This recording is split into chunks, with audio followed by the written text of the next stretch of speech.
welcome to Hardtalk India and the third and final of our interviews with top leaders from parties contesting the Indian elections. Today I shall talk with a man who's widely regarded as the mastermind of the BJP campaign. The party seeking re-election on its record of 18 months in office.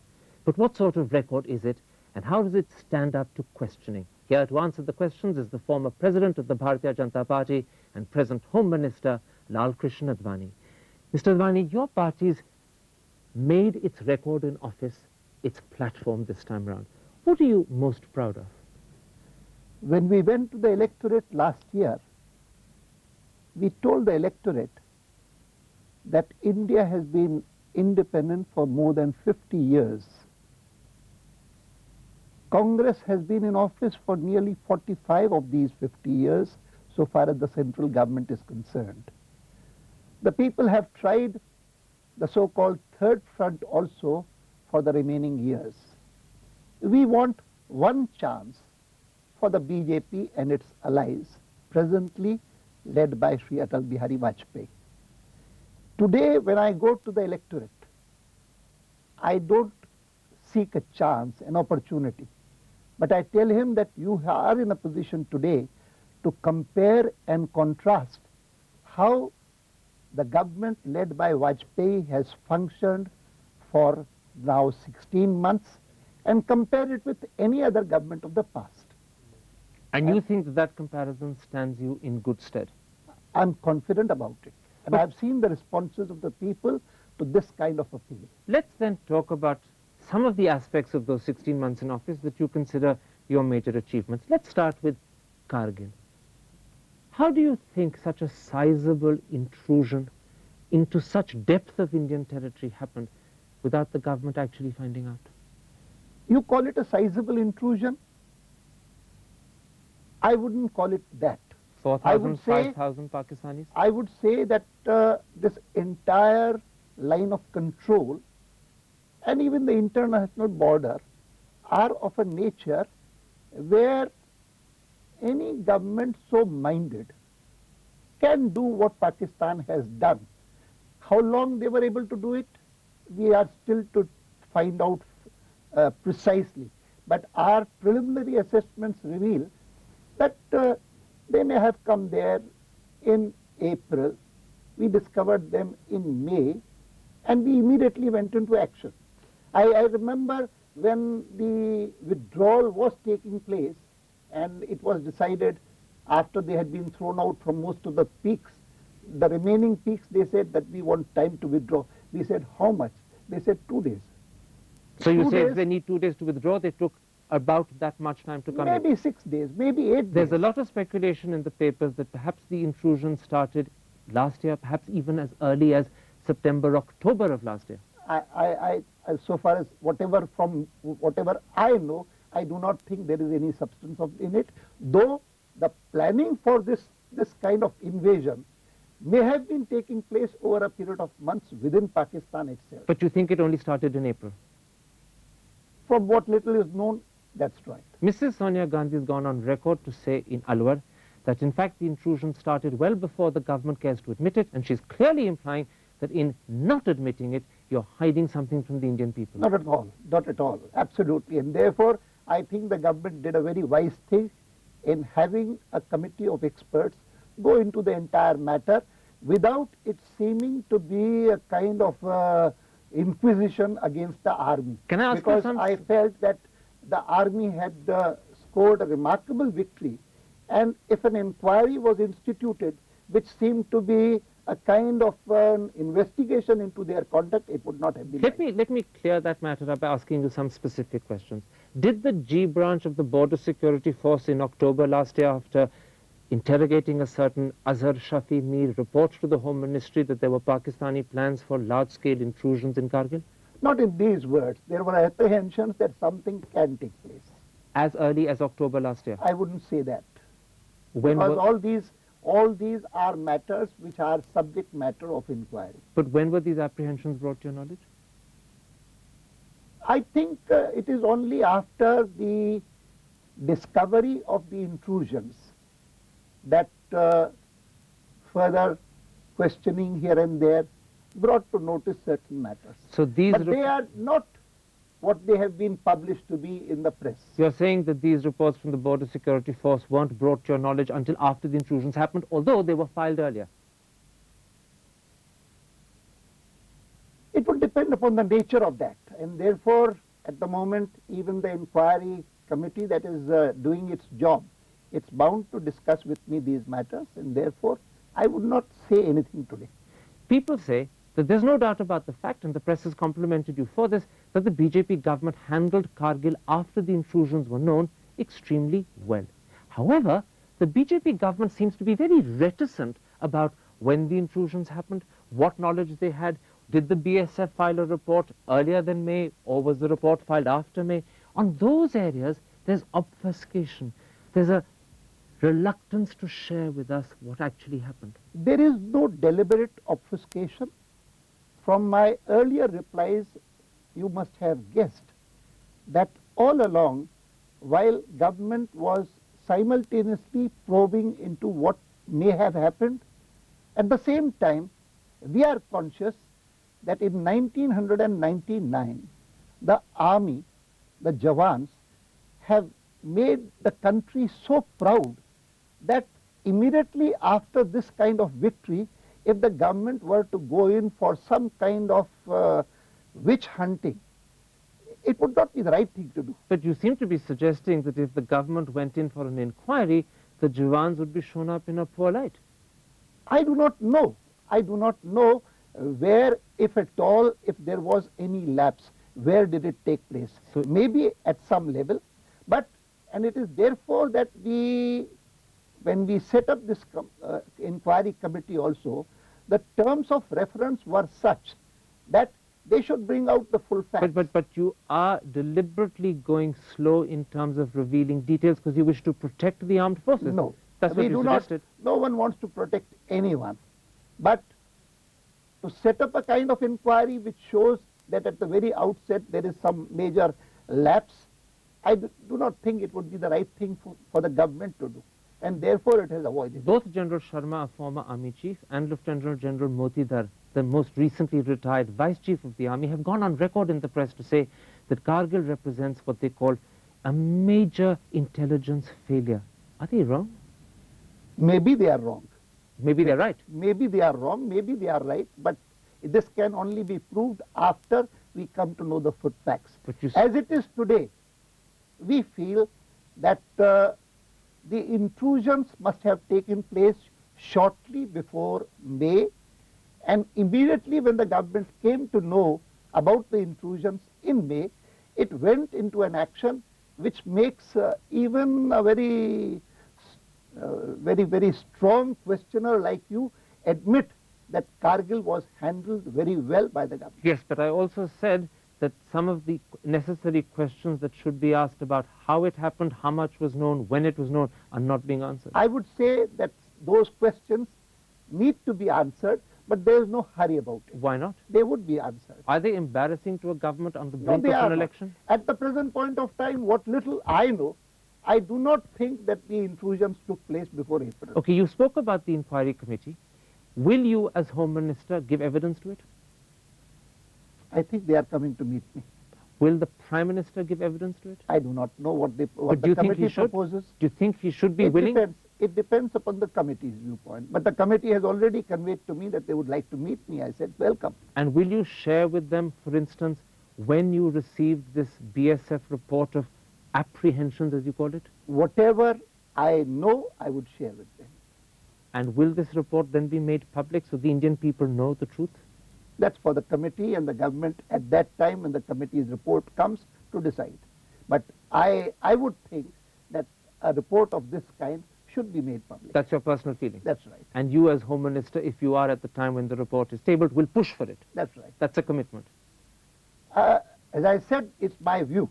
Okay, let's move to Pokhran. You said that was another aspect of your 16 months in office that gave you great pride. Let me put to you the contrary view. People say that Pokhran has ended up disadvantaging India diplomatically without any appreciable military accretion of strength. That's a viewpoint. And that viewpoint can be held by all people who think that India should not go nuclear. and who keep on advising us on that score. Whereas it was our government's committed view that India going nuclear would give India an advantage not only militarily but even diplomatically. Well, if this is the one I want to question, actually, Mr. Advani. Let's, for instance, look at Kashmir. Prior to the Pokhran tests, Kashmir had very little international importance, and the outside world was happy to leave India and Pakistan to sort out the problem amongst themselves. After the Pokhran tests, Kashmir has become a potential nuclear flashpoint, and the outside world is very concerned about how it's resolved. That suits Pakistan. It doesn't suit us. I have been in Parliament for the last nearly 30 years, and I have had occasion to go to some international conferences where Pakistan is also there, and I have not seen a single one where Pakistan has not raised this issue, and there have been many countries willing to back Pakistan. But now, because we are both nuclear powers and the fear of a nuclear conflict between us is greater, when Pakistan raises it, the world worries much more. I would like to point out another aspect of the same issue.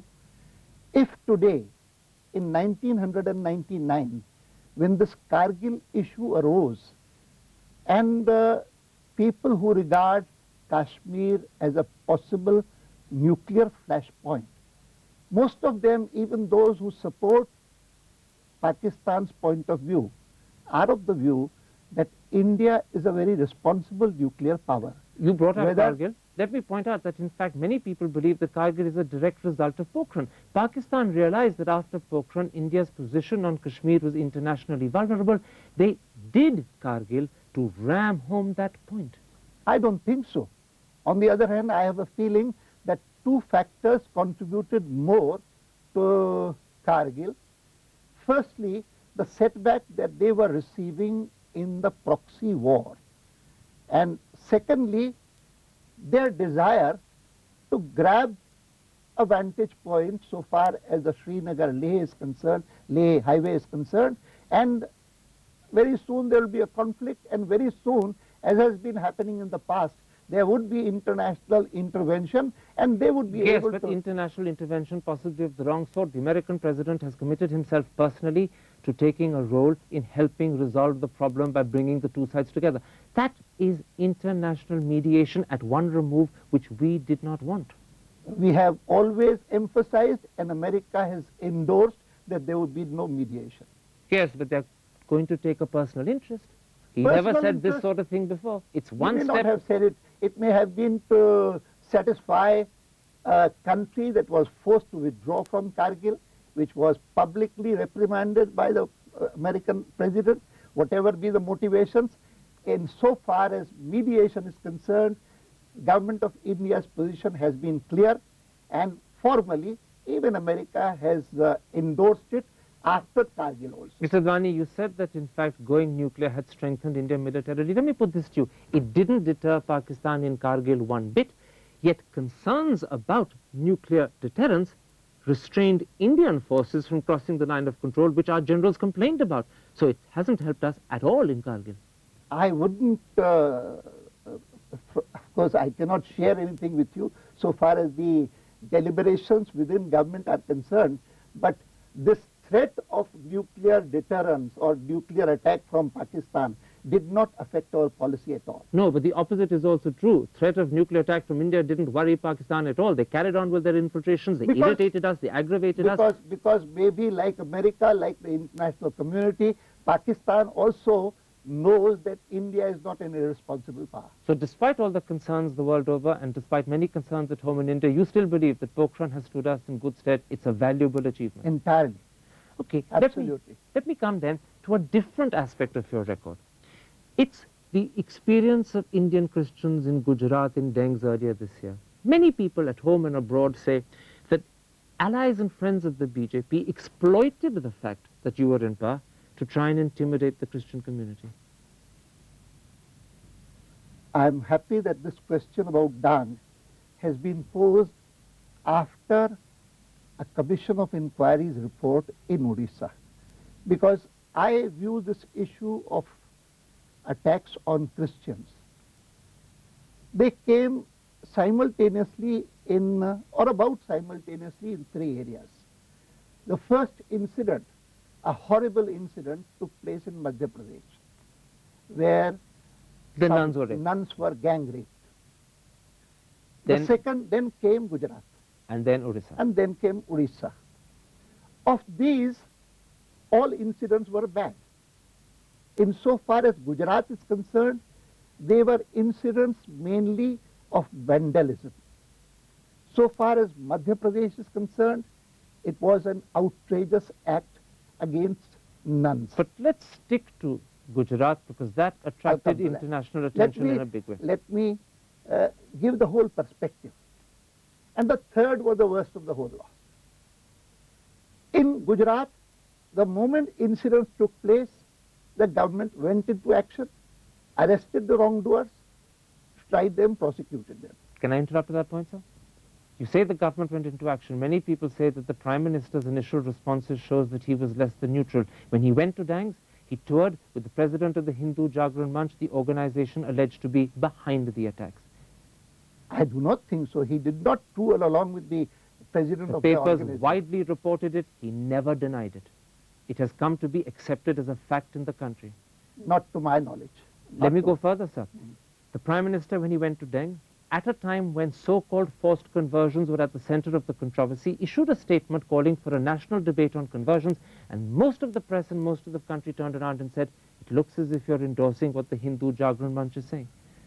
I don't think anything wrong about having a national debate on the issue of conversion, which has been the flashpoint in most of these tribal areas. Except for the fact that the district commissioner in Dengs went on record to say that there are no forced conversions. George Fernandez told me on the 24th of January that he has absolutely no proof of forced conversion. So the Prime Minister wanting a debate as far as the Prime Minister is concerned, he did not talk about forced conversions. He talked about a debate on conversion. Absolutely. And then, to prove my point, 2 weeks later, when he realized that what he had said and the way he had said it and the place in which he had said it had led to the wrong impression, he publicly announced that he in fact hadn't used the word debate, he meant discussion. But it took him 2.5 weeks to make that correction.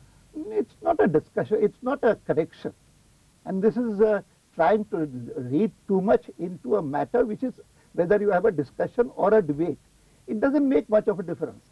Basically, all these incidents, not only this year in 98 or 99, but as Home Minister, I have seen all the incidents that have involved Christians during the last 3 or 4 decades have been invariably in areas which are tribal areas. And it is in the tribal areas that conversion leads to certain problems. Only because people then seek to do reconversions, only because people try and call the original conversions forced. What I'm saying to you, Mr. Advani, is that the atmosphere created, not by you, not by your government, but by many people who support you and support your government, has made the Christian community in India today apprehensive, perhaps even scared.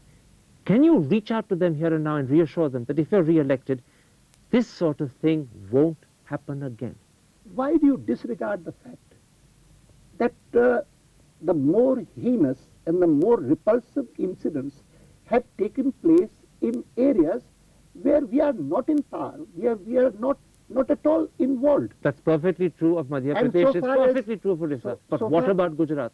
So far as Gujarat is concerned, the government proved its credentials when it went into action. And I would once again like to repeat that here is a party and a government against whom the biggest prejudice built up maybe by our adversaries, but which is there, has been that we are anti-minorities.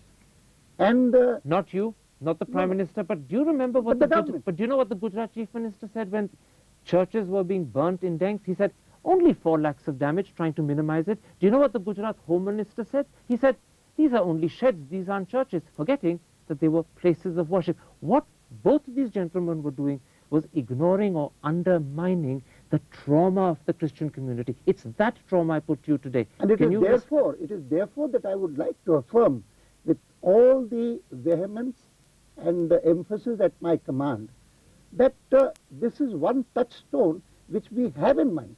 So for the future, will you say to the Christian community here and now that you have nothing to fear, that your apprehensions are groundless, and we will protect you? Certainly, and I would say that for all these 4 decades, I have been hearing that the BJP is anti-Muslim, and therefore I feel proud when I am able to say in Parliament and outside that Vajpayee, one of the major achievements of Vajpayee's government was that in the year 98, 99, there has been no major Hindu-Muslim riot. No, but the problem became a Christian problem itself. It is not. It is not. I wish it were appreciated that this problem has always been there. Wherever there are tribals and those tribals are converted, some kind of problems arise. But if it arises in our state, if it arises while we are in government, it will be our duty to see that all Christians are protected, are guaranteed full protection and security. Many will be very happy to hear that assurance. Let me therefore come to my last subject with you. For 10 years, people have said that the BJP is closely identified with abrogation of Article 370, the need for a uniform civil code, and the need to build a Ram Mandir. Today, because your allies don't agree with those policies, you've cast them aside. Isn't that fickle? Isn't that opportunistic? Is Article 370, or for that matter, is Uniform Civil Code only a commitment of the BJP? Is it not part of the Constitution? And but yet, if it is part of the Constitution, why have you cast it aside at this point in time? I have not cast it aside. I have not cast it aside. It's not on your agenda? I would say it is not on the present government's agenda. Precisely. So what sort of ideology is this? You've cast cherished elements of your ideology to the side so that you can come to power with your allies. In the last 3 or 4 days, this question of ideology has been posed to my party. And I had occasion to reply to it 2 days back at Jaipur, when I said that I believe that good governance, a large area of good governance, has little to do with ideology. It has a lot to do with idealism. Mr. Advani, can I put a point to you there and forgive my interrupting? Good governance without ideology is nothing more than an administrative civil service exercise in efficient government. If by good governance, however, you mean changing the face of India, a new, reformed, dynamic India, then ideology and ideological commitment is the only way to achieve it. No, idealistic commitment. A commitment to ethical politics. A commitment to idealistic politics. And this I came to realize. So ethical politics is not enough. Ideological commitment to change is what we need. Yes. That's what the BJP offered today to come to power. You pushed it aside. No, we have not pushed it aside. We have not pushed anything aside, except that when we are forming a coalition, not a single party government, in that coalition, the maximum measure of agreement is what is presented today by the manifesto and the 3 most cherished things the BJP believed in are not in that manifesto. People turn around and say that a party that can cast aside its most cherished beliefs to come to power doesn't believe in anything but coming to power. That's the charge they're making. That kind of charge would be made against all those who subscribe to the Constitution and cast aside Uniform Civil Code. Would that be fair? All that it would mean is that Uniform Civil Code may be desirable, but if today the society is not ready for it, should the government impose it on the people? Old followers of the BJP who stood by you in adversity when you were just an opposition party, when you were a rump of 2 seats, turn around and say today, we'd rather the party stood by its ideology than put the ideology aside just to come to power. They say you've made the wrong choice. You've done a deal with the devil. Thapar, if that were true, today this question would not be posed only by adversaries. It would be posed by my own supporters, who are not posing it. See who is posing the question.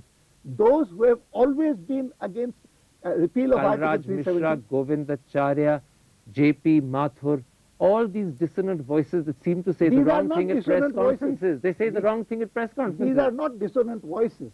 They may not have been as suave in answering questions posed by interviewers like you, but they are not dissonant voices. They accept that what has been done today is the right thing. And when I say that for the next 5 years, we will concentrate on giving the country good governance which changes society in a manner acceptable to all and acceptable to those who have made this government possible. I am not discarding any principle. I am not discarding anything aside. On that note, Mr. Advani, thank you very much indeed. Thank you.